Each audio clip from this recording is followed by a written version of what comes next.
안녕하세요. 오늘 마지막 시간 2017년 해서 종강하겠습니다. 저희가 따로 최종 정리 강의는 없습니다. 이거를 최종 정리의 대체용으로 알아주시면 될 것 같습니다. 그리고 오늘 이제 종강 시간이니까 미리 말씀드린 저희가 빠짐없이 다 했습니다. 최신 판례까지도 다 했고, 그 다음에 주요 탑10까지도 다 정리를 했기 때문에 판례에 대한 빠짐은 전혀 없고요. 이대로 잘 정리를 한번 해보시기 바랍니다. 그리고 뭐 이제 교수님들 특강을 이제 여기 있는 친구들은 들어봐서 알겠지만 유명한 판례 문제가 이제 한 2개까지는 나오는 거고, 그 다음에 전혀 생소한 게 무조건 한 문제는 나와요. 그거는 뭐 판례를 공부하건 뭘 하건 할 수가 없는 거고 현장에서 응용력을 발휘해야 하는 거기 때문에 그거는 우리가 미리 준비하는 범위는 아닙니다, 사실. 그래서 그거 빼고 나머지 2개에서 3개 일반적으로 나오는 시험 문제는 다 정리했다라고 보시면 되겠습니다. 그리고 우리는 단순하게 판례만 정리하는 게 아니라 제가 일부러 사례 문제들은 다 최신 판례 사건으로 만들기 때문에 모든 청구 문제까지 다 했어요. 그 문제화까지도 같이 연습을 해서 정리 마지막 잘 해보시기 바랍니다. 2017년 탑10 1번 용법 용량 발명의 효과와 진보성 판단. 이것은 만약에 시험 문제 나온다면 이쪽으로 대비가 나올 겁니다.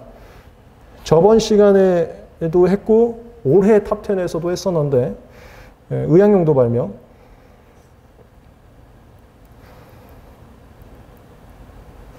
이거하고 용법 용량 비교, 이런 식으로 얼마든지 나올 수가 있어요. 이거는 특허를 굉장히 잘 준다고, 이거는 특허를 안 주겠다입니다. 그래서 여기는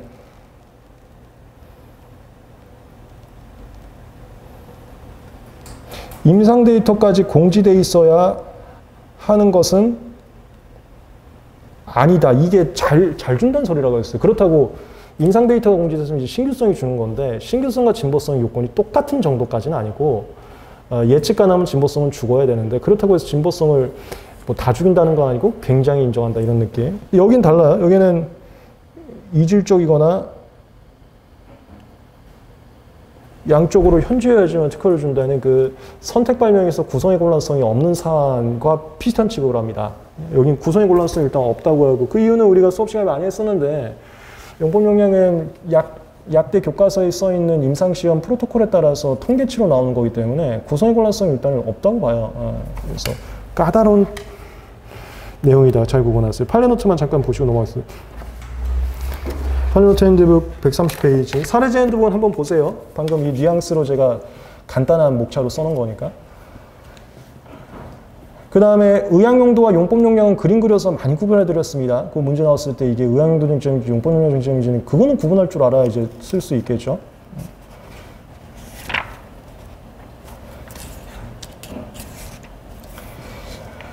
이것도 제가 이 사건은 아니고 같은 특허에 대해서 저는 특허법원 사건을 했었는데, 그리고 이들 그룹은 이제 대법원에 갔고, 저도 이거 했던 겁니다.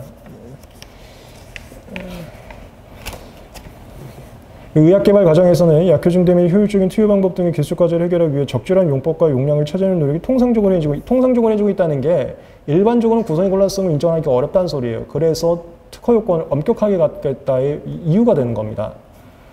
이번에 우리가 선택 발명 같은 경우는 어느 기준이 되면 구성의 곤란성이 있고 없고 했죠. 이거는 그냥 구성의 곤란성이 없다는 걸로 깔고 가는 그 전제 조건이라고 보시면 돼요. 특정한 용법의 용량에 관한 용도 발명의 진보성이 부정되지 않기 위해서는 밑에 줄 예측할 수 없는 현저한, 이게 양적 현저 아니면 이질적 효과가 있어야 된다. 그 다음에 2번. 글쎄요, 얘는 1차 시험에 나왔습니다. 근데 2차 시험에 나올 수 있는 쟁점인지는 난 잘 모르겠어요. 이게 워낙 그 허가 과정까지 알아야 되기 때문에. 이것도 제가 담당했던 사건인데,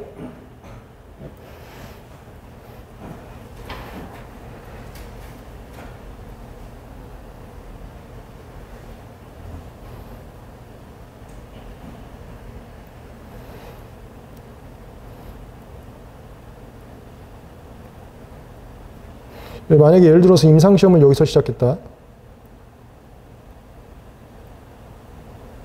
개시가 시작했다는 소리입니다. 그리고 여기서 끝나고, 그 다음에 식약처 가서 허가 신청해서 여기서 허가증이라고 날라옵니다. 그걸 내가 받은 날. 있다면 등록 이후 이거는 뭐 1차형 문제긴 한데 그래도 혹시 모르니까 잘 잡아두세요. 임상시험 기간 다 주는 게 아니고 등록 이후부터 줍니다. 그래서 이걸 이렇게 표현하는데 등록 이후 임상시험 기간과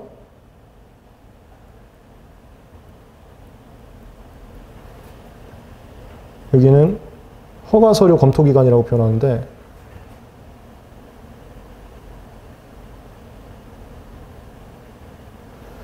여기서 허가 신청인의 규칙 사유로 지연된 기간을 뺍니다. 그거의 대표적인 게 여기 종료하자마자 곧바로 허가 신청하지 왜 이렇게 늦게 했냐 이거 빼고 그 다음에 여기 그게 이런 식으로 갔어요. 허가 신청할 때 안전성, 유효성 그 다음에 주성분 그 다음에 생산 설비 이렇게 최종적으로 세 개가 다 구비가 돼야 허가를 줍니다. 여기서 우리 특허 쪽으로까지 따지자면 거절 이후 통지하고 비슷한 게 보안 명령이 나와요. 그러면 보완할 수 있는 기간을 주고 그때는 절차를 멈춰버립니다. 여기서도 이렇게 하다가 보완 나오고 진행하고 여기도 이렇게 해서 보완 나오고 진행하고 최종적으로 다 OK가 되면 컨트롤 타워에서 확인한 후에 최종적으로 허가를 해주는 구조로 되어 있는데 이때 출원인의 규칙 사유를 이렇게 뺍니다. 모두가 중첩된 기간만 뺍니다. 이게 보완기간이 중첩된 기간만. 그럼 이건 이제 뺄 수 있는 사례가 없는 거야, 이거는. 그럼 이거 허가 신청 규칙 사유가 빵이야, 빵. 요 얘기. 그래서 이거의 판결문 내용은 이따 판례노트 보면서 보겠지만, 저 허가에서는 세 개의 부서에서 각각 독립적으로 심사를 하기 때문에 어느 한 부서에서 보완 명령으로 지연 기간이 있다 하더라도 나머지 다른 심사부서에서 심사를 하고 있었다면 여기서 나온 이 지연이 최종적인 허가를 받는 데까지 지연을 했다고 단언할 수 없다. 이거 단언할 수 없다는 뭔 소리인지 아시죠?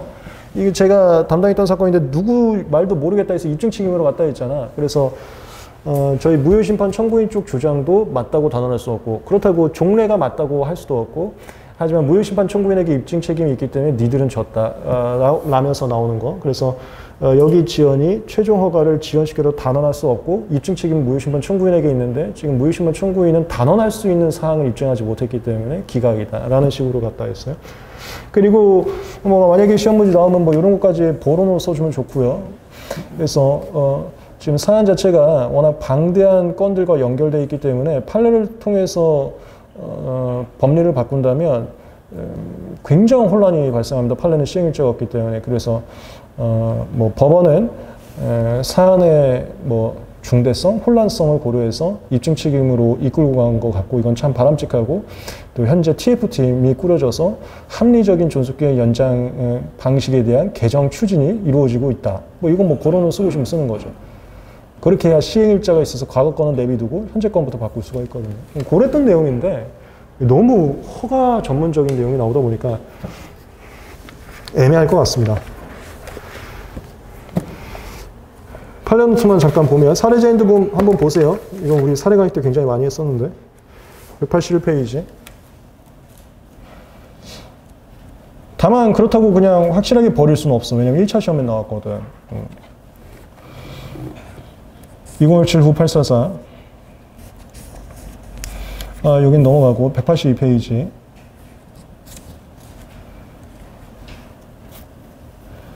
여기 3번 주장 입증 책임부터.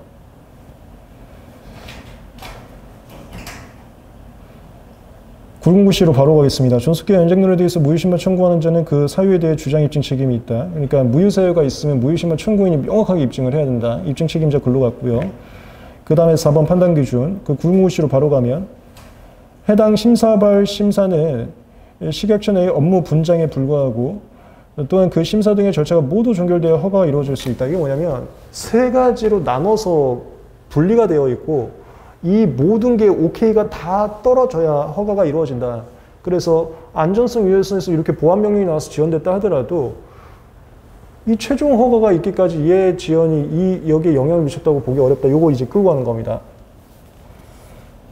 결국 심사, 부서별 심사, 부별 심사 요 세 개 얘기하는 겁니다. 세 개 부서의 심사 등의 절차 진행은 최종 허가에 이르는 중간 과정으로서 전체적으로 허가를 위한 하나의 절차로 평가할 수 있다. 이게 다 그거 가는 거예요. 여기 지연이 최종 허가 지연에 진짜 영향 있는 거 맞아? 난 모르겠는데 여기가 지연됐어도 다른 데서 일하고 있었으면 이게 지연이 있던 없던 여기는 안 끝났을 거 아니야. 다 오케이가 돼야 끝났는데 요거 지금 이끌고 가는 겁니다. 이러한 사정에 비춰보면 시객청의 어느 심사부서에서 요거 얘기하는 거예요. 안전성 유효성에서 보안 명령이 나왔다 하더라도 그 결과 보안 자료를 제출할 때까지 보안 요구에 대한 사항에 대한 심사가 진행되지 못했다 하더라도 얘 하나만 보면 분명 이게 지연이 맞다 이거예요. 하지만 세 개의 부서가 다 오케이 돼야 허가를 나오는 특성상 여기서는 지연이 있다 하더라도 그동안 시객청의 다른 심사부서에서 심사 절차가 계속 진행되고 있었으면 이게 여기 GMP는 계속 하고 있었잖아요. 이 기간 동안 이걸 하고 있었으면 특별한 사정이 없는 한 여기서부터 그거 하는 거야. 난 누구 말도 모르겠으니까 특별한 사정이 없는 한 그건 입증 책임 못한 것 같은데 이렇게 가는 거예요. 그 기간 역시 허가를 위해서 소요된 기간으로 볼 수 있으므로 이게 맞다가 아니야? 그럴 수도 있겠는데? 그러니까 무효심화 청구인이 이게 틀렸다고 정확하게 얘기 못하는 것 같은데? 이런 뉘앙스입니다. 이를 가지고 의약품의 발명을 실시하기 위해서 약사법에 따라 규칙사유로 지연된 기간이라고 단정할 수 없다. 난 잘 모르겠는데 이런 느낌.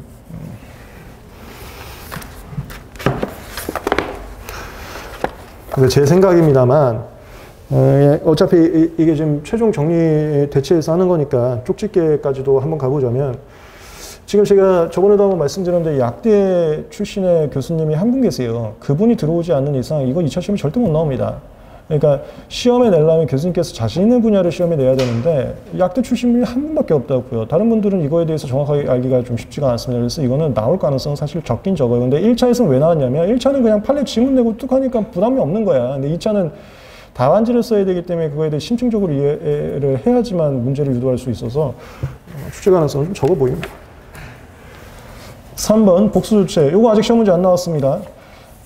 얘는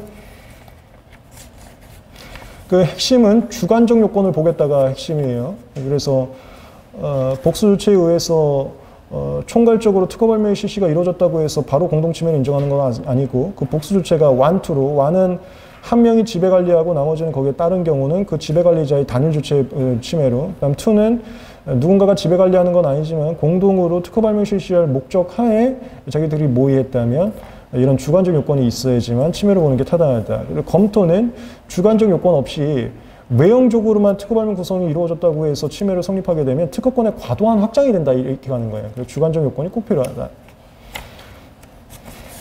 이거 팔레노트 핸드북에도 있는데 그 탑10 사건의 판결 번호 말고 다른 사건에 있어서 내용은 똑같아요. 근데 뭐 다만 여기 참고 자료 또 넣어놨는데 잠깐 보면 3페이지 보충 자료.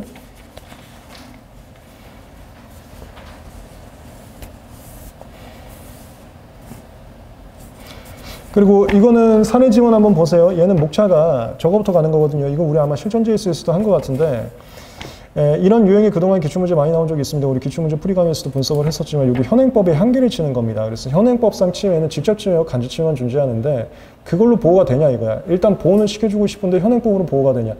이거 그래서 우리 의의도 많이 했어요. 이거 의의 칠 때는 특허권이란 특허 발명 효과의 독점적 향유를 인정하는 거기 때문에 누군가가 특허 발명 효과를 향유하고 있다면 이건 침해로서 인정해야 된다. 여기서 출발하는 거야. 그래서 이건 침해로 봐야 된다 치고 그러면 현행법상 이게 침해가 될 수 있는지 보자 이거야. 얘네들이 지금 특허 발명 효과 누리고 있는데 지들끼리 모이겠고 직접 침해. 직접 침해는 단일 주체가 구성요소 완비를 해야지만 직접 침해가 되는데 이건 좀 단일 주체가 일부 구성밖에 아니기 때문에 구성요소 완비 원칙상 비침해다. 그 다음에 이제 간접 침해.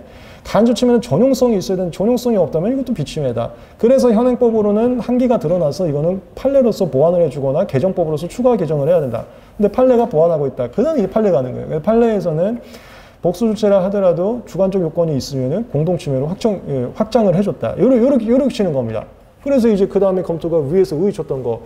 이건 좀 특허 발명 효과를 향유하고 있기 때문에 침해로 보면 타당한데 다만 이걸 다 침해로 보면 특허권의 부당한 확장이 되기 때문에 주관적 요건을 고려해서 침해로 본 것은 상당히 타당해 보인다라고 치는 게 이제 논리적인 쭉 가는 흐름이죠. 굉장히 많이 했기 때문에 제가 좀 술술술 풀어놓은 거고 확인은 우리 사례제 핸드북에 그 목차 그대로 있으니까 보시면 되겠습니다. 지금 굵은 글씨만 잠깐 보면 보충 자료에서 1번 복수주체 중에서 어느 하나의 단일 주체가 지배 관리를 하고 있거나 2번 복수주체가 각각이 특허 발명 실시를 인식하고 이용할 의사를 했는지 이거 주관적 요건이라고요. 이것만 잘 치면 됩니다. 그 다음에 지금 이 굴림글씨 앞에서는 현행법의 한계를 치는 거예요. 직접 침해 안 되고 구성요소 완비 때문에. 그 다음에 뭐 간접 침해 같은 경우도 전용이 아니면 안 되고 뭐 이런 거 좀 간단하게 친 겁니다.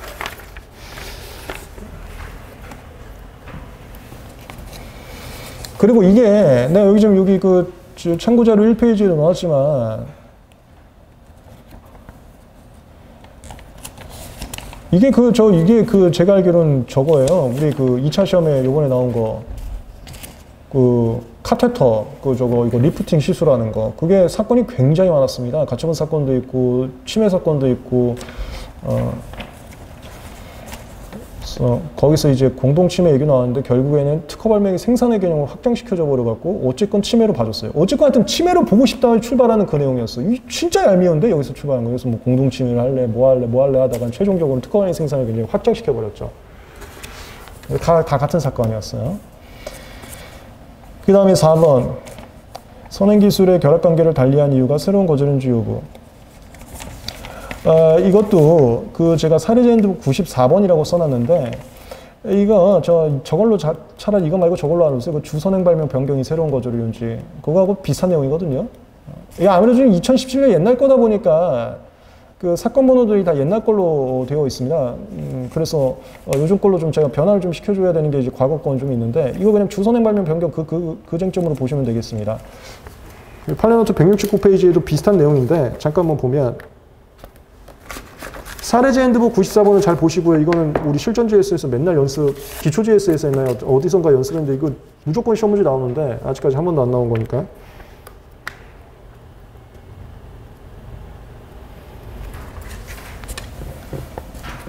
169페이지에 지금 이 판사님 같은 경우는 의의를 63주로 쳤습니다. 의의를 왜 63주로 쳤냐면 두 번째에서 거부심의 그 특허법원 절차에서 새로운 주장 가능한지, 새로운 거절이 주장 가능한지 그거 치려고 한 거예요. 그래서 63주는 강행 규정이다 하고서는 거부심의 새로운 주장 가능한지 63주는 강행 규정이고 법원 단계에서는 63주를 이룰 수가 없기 때문에 새로운 거절을 주장 못한다. 이렇게 가고요.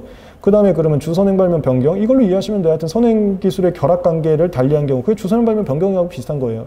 그걸 달리했을 새로운 거절인지 다음 목차로 가는데 판단 기준 선행 출원 발명의 각 구성 요소가 공유된 근거로 제시되고 있는 선행 기술 문헌이 동일하고 선행 기술 문헌으로부터 출원 발명 진보성을 판단하는 과정에서 필요한 전제 사실 판단이 중심이 되는 구성 요소 판단 내용이 중요한 부분에 있어서 일치하며 거절을 해소하기 위해 출원에게 기대되는 의견서의 내용이나 이게 핵심이야.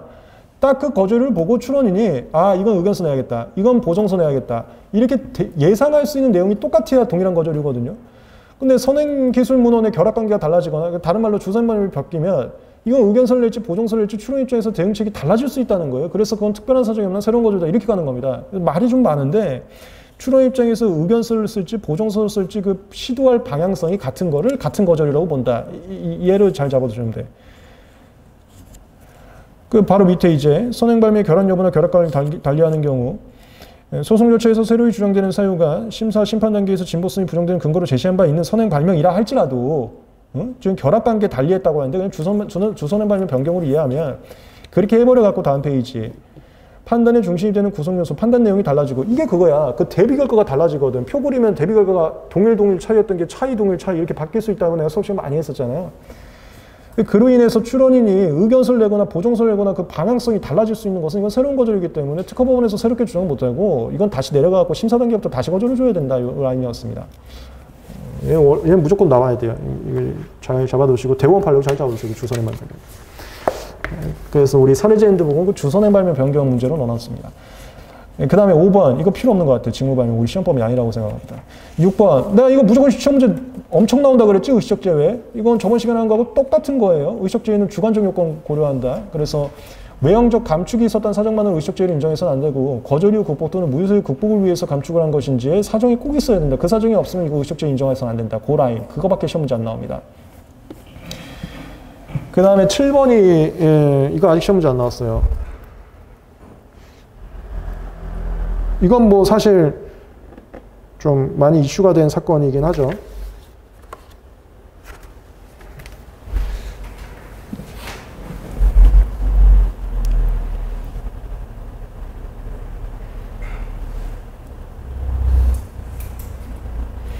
이게 하여튼 좀, 한 분이 일관되게 법률을 만들지 않고 거기 대법관 재판연구원님도 자꾸 바뀌시니까 이 논리가 좀 깔끔하지 못해서 나온 기이한 현상인데,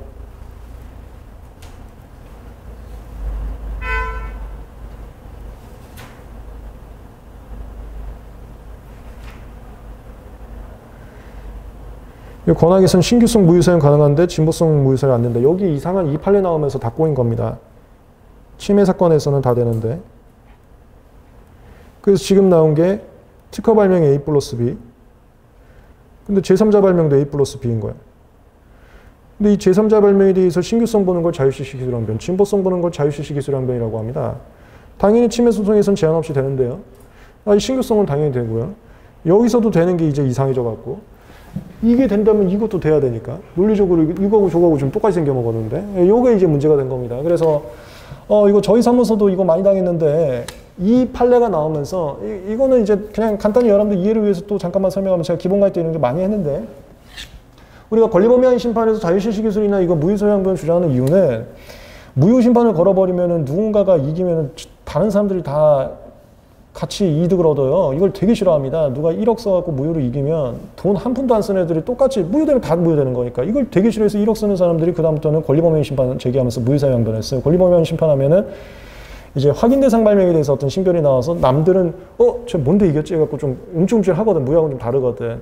그래서 권리범위한 심판 와서 무효사유 주장하기 시작한 거야. 근데 이 이상한 판례가 나오면서 저희가 하고 있던 사건들이 심판부에서 다 각하해버린 거예요. 진보성 못한다. 왜 못하냐면, 이 지금 특허 발명에 대해서 진보성 무효성 못한다고 했으니까 특허하고 제하고 똑같으면은 제에 대해서 자유실시하는 게 특허 발명 진보성 무효성인 거 똑같은 거예요. 결과적으로 못한다 해서 각하했어요. 각하시켜버렸는데 이 대법원에서 바꿔버렸지. 바꾸면서 자유실시 기술행변은 건들지 마라, 제한하지 마라. 그렇게 나온 사안. 그래서 문헌 범위에서 자유실시 기술행변이 가능한지 문제가 나오면 이 판례 같이 쳐주면서 비교하면 좀 좋습니다. 판례가 권리범위한 심판에서 진보성 무효사유양변은 못한다고 했지만, 이건 좀 논리적으로 모순이 있는 것 같고, 무효사유양변이건 자유실시 기술항변이건 얘네 둘 다 취지가 똑같다 그랬지. 제3자의 신속한 권리구제. 제3자의 신속한 권리구제에서 제한 없이 다른 절차에 있어도 심리함이 타당해 보이고, 이것은 권한 배분에 있어서도 문제가 되지 않는다. 왜냐하면 여기서 진보성 무효사유가 있으면 무효라고 보는 게 아니고 권리범위 속하지 않는다고 보는 거기 때문에 무효심판 역할하고 중복되지 않는다. 이렇게 써버리면 되는 거예요. 요거 이제 사례제 핸드북 한번 목차만 좀 보시면 될 것 같고요. 판례도트 핸드북만 잠깐 보면 198페이지.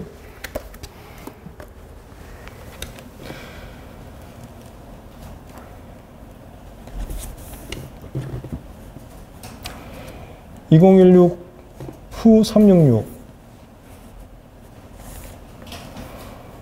1번 공정력. 이게 공정력이, 그러니까 저번에도 우리 친구가 나한테 그 변호사 기출문제 질문했지만, 이게 그 무효항변 얘기하는 거예요. 이 공정력이. 다른 절차에서 특허를 무효라고 할 수 없다, 그거예요. 이 공정력이. 그래서 무효항변은 안 된다라고 이상하게 변호사 시험 기출을 낸 건데, 전문가들이 아닌, 이거 공개가 아니니까. 이게 그거예요, 이거. 그래서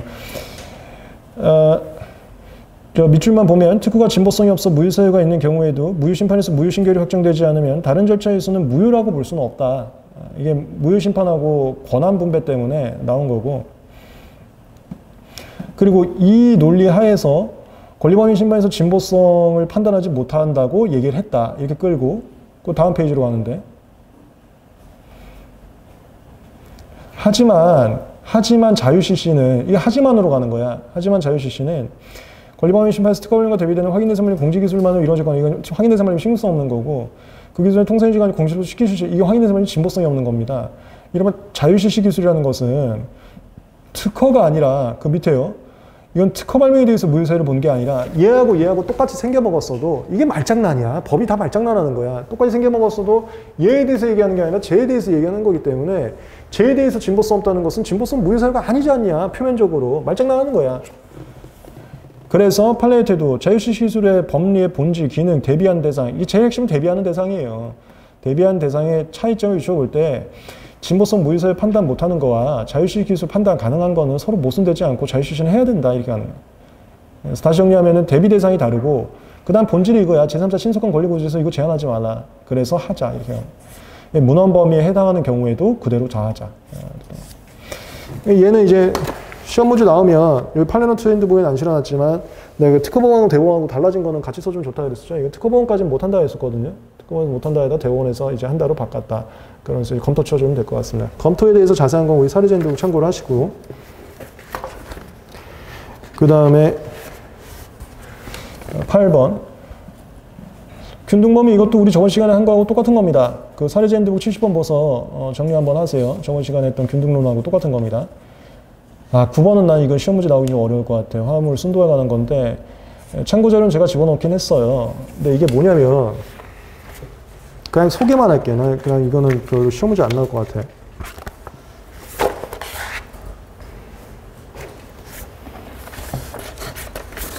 이게 좀 희한해 갖고 이슈는 많이 됐는데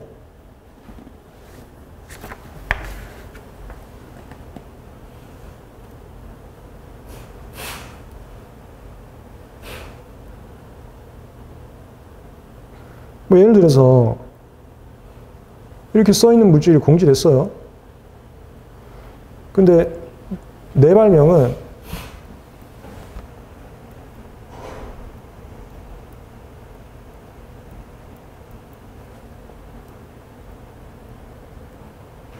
순도 90% 이상의 이렇게 해버린 거야. 아니 그러면 이 물질이 공개됐는데 아니 순도 90% 이상은 당연히 여기 있는 거 아니냐 이렇게 생각한 거지. 아니 얘 당연히 이걸 100%짜리 생각하는 거 아니야 이거 공지된 게. 이거 당연히 신경성 없는 거 아니야? 요런 거예요. 순도로 하는 게 세상에 이게 무슨 특허가 다른 발명이야? 화합물을 만들려면 다 순도 100% 만들려고 하지. 그래서 일반적으로는 요 순도를 구성으로 하는 거, 순도에 따른 이 수치 한정으로 들어가거든요, 우리가. 그래서 이거 고순도 하는 그런 거라고 하는데, 나 이것도 그냥 내막만 잠깐 말씀드리면, 고순도는 특징이 제법이에요. 제조방법을 특이하게 바꿔갖고 순도를 더 싸게 올릴 수 있어서 이 제법으로 써야 되는데, 내가 여러분들한테 1차강이나 2차강에 많이 얘기했지만, 실무에서는 방법 발명 가지고 욕합니다, 그 고객들이. 물건 발명이 장난치냐고 내가 돈 엄청 쓰는 건데. 그 욕을 먹다 보니까 이거 제조 방법을 안 써버리고 물건 발명을 써버린 거예요. 그래서 이제 이상하게 순도 한정 물건 발명이 나와버린 건데 이렇게 갑니다. 일반적으로는 당연히 어떤 공지된 화합물은 100% 순도를 목적하는 거기 때문에 당연히 90% 이상 이건 공지했다고 봐서 이거 신경성 없다고 해야 하는 다만이 가서 이게 탑10이 된 거야. 다만 만약에 출원 당시에 어떤 제법으로도 90% 이상의 순도를 만들 수가 없어서 달성이 불가능했다면 여기 공지된 것은 뭐 80%, 70% 그 당시 만들 수 있었던 순도의 그 화합물 거기까지만 공지된 것으로 봐야 되고 얘는 공지되지 않은 것으로 본다 해갖고 희한한 게 나와갖고 탑10 선정된 거예요. 근데 내가 봤을 때 이건 다 기술적 내용이어서 시험 문제용은 아닌 것 같고요. 잠깐만 참고자를 보면은 그렇다고 해서 이게 특허가 된다는 거 아니야. 신규성만 인정될 수도 있다. 그럼 친보성으로 죽여버리면 되지. 그래서 4페이지 화합물 순도 같은 경우 굵음없이 미출인 건데요. 특별한 사정이 없는 통상기술자가 바른 모든 순도의 화합물을 게시한 것을 여기에 순도는 안 써 있어도 이거는 뭐 0%, 1%, 10%, 100%다 여기 공개된 거나 마찬가지로 보는 게 일반적이지 당연히. 특허 발명, 선행 발명에 의해서 단순히 화합물 순도를 한정관에서 불과한 경우는 그 신규성 죽었다고 해야 되는 건데 다만 가고 이제 탑10이 됐는데 다만 다음 페이지 5페이지 공지된 정지적 기술에 의하더라도 그러니까 얘 출원 당시에 그 제법에 의하더라도 절대 이걸 못 만드는 거야. 그럼 이 물건 자체가 없었던 거잖아. 이 존재 자체가 없었던 거기 때문에 여기에는 공개가 안 된 거로 봐야 된다. 아무도 못 만드는데 저게 어떻게 존재가 하는 거냐. 정지적 기술에 의하더라도 한정한 순도의 화합물을 얻을 수 없었고 이게 고순도 보통 말한 겁니다. 무조건 찌끄러기가 붙는다 이거야. 순도의 화합물을 얻을 수 없었고 그 특허 발명에서 비로소 그러한 순도의 화합물을 얻는 기술을 개시했다면 그러한 화합물 순도는 이건 주지관용 수단을 볼 수 없고 얘하고 차이가 있는 거여서 이건 신규성 인정하겠다. 좀 특이하게 나온 겁니다. 괜찮아요. 그냥 한 번만 그런가 보다 하고 넘어가시면 될 것 같아.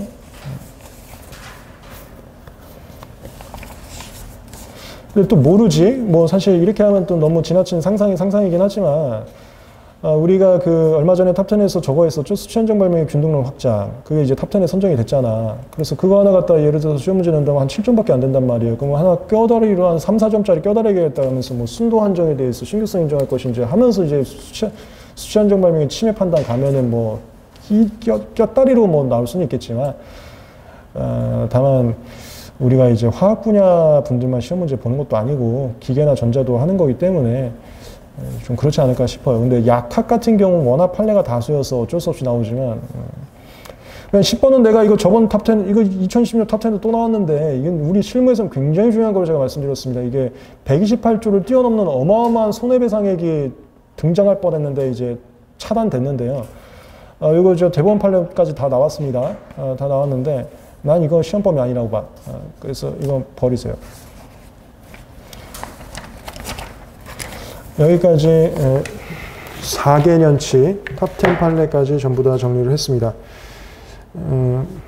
마무리 잘 하셔서 그동안 정말 고생한 거 다들 보상 받으시고 또 멋지게 우리 또 더 미래를 또 만들어 봅시다. 기대하고 있겠습니다.